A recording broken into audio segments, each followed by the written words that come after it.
حضرت عبداللہ بن عمر رضی اللہ تعالیٰ عنہ سے روایت ہے کہ رسول اللہ صلی اللہ علیہ وآلہ وسلم نے فرمایا کہ بڑے بڑے گناہ یہ ہیں: اللہ تعالیٰ کے ساتھ شرک کرنا، اور ماں باپ کی نافرمانی کر کے ان کو تکلیف دینا، اور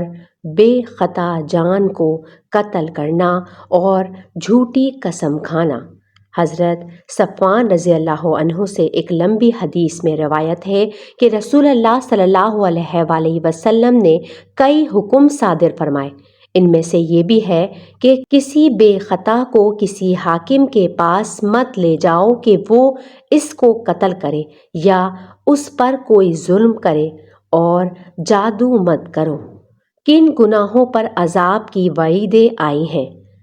ان گناہوں پر عذاب کی وعیدیں آئی ہیں: حقارت سے کسی پر ہنسنا، کسی پر طعن کرنا، برے لقب سے پکارنا، بدگمانی کرنا، کسی کا عیب تلاش کرنا، بلا وجہ برا بھلا کہنا، چغلی کھانا، دو رویہ ہونا، یعنی اس کے منہ پر ویسا، اس کے منہ پر ایسا، تہمت لگانا، دھوکہ دینا، آڑ دلانا، کسی کے نقصان پر خوش ہونا، تکبر و فخر کرنا، ظلم کرنا، ضرورت کے وقت باوجود قدرت کے مدد نہ کرنا، کسی کے مال کا نقصان کرنا، کسی کی آبرو کو صدمہ پہنچانا، چھوٹوں پر رحم نہ کرنا، بڑوں کی عزت نہ کرنا، بھوکوں اور ننگوں کی حیثیت کے موافق خدمت نہ کرنا، کسی دنیاوی رنج سے بولنا چھوڑ دینا، جاندار کی تصویر بنانا، زمین پر موروثی کا دعویٰ کرنا، ہٹے کٹے کو بھیک مانگنا، داڑھی منڈوانا یا کٹانا، کافروں کا یا فاسقوں کا سا لباس پہننا، عورتوں کا مردانہ وضع بنانا، جیسے مردانہ جوتے پہننا، اور بہت سے گناہ ہیں۔ یہ نمونے کے طور پر لکھ دیے ہیں، سب سے بچنا چاہیے، اور جو گناہ ہو چکے ہیں ان سے توبہ کرتا رہے کہ توبہ سے سب گناہ معاف ہو جاتے ہیں۔ بعض بڑے گناہ: ماں باپ کو ایذا دینا، شراب پینا، کسی کو پیٹھ پیچھے بدی سے یاد کرنا، کسی کے حق میں گمان بد کرنا، کسی سے وعدہ کر کے وفا نہ کرنا،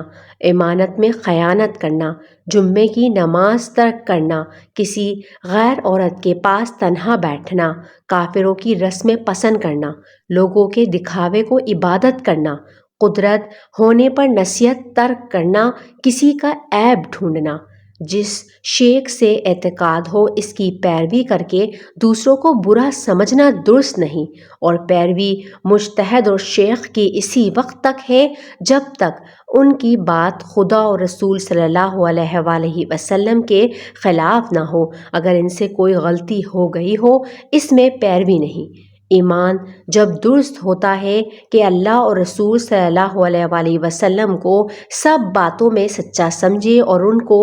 مان لے۔ اللہ اور رسول صلی اللہ علیہ وآلہ وسلم کی کسی بات میں بھی شک کرنا، اس کو جھٹلانا یا اس میں عیب نکالنا یا اس کے ساتھ مذاق اڑانا، ان سب باتوں سے ایمان جاتا رہتا ہے۔ قرآن اور حدیث کے کھلے اور واضح مطلب کو نہ ماننا اور ایچ پیچ کر کے اپنے مطلب کے معنی گھڑنا بددینی کی بات ہے۔ گناہ کو حلال سمجھنے سے ایمان جاتا رہتا ہے۔ اللہ تعالیٰ سے نڈر ہو جانا یا نا امید ہو جانا کفر کا شیوا ہے۔ اللہ تعالیٰ کو اختیار ہے کہ چھوٹے گناہ پر سزا دے اور بڑے گناہ کو محض اپنی مہربانی سے معاف کر دے اور بالکل اس پر سزا نہ دے۔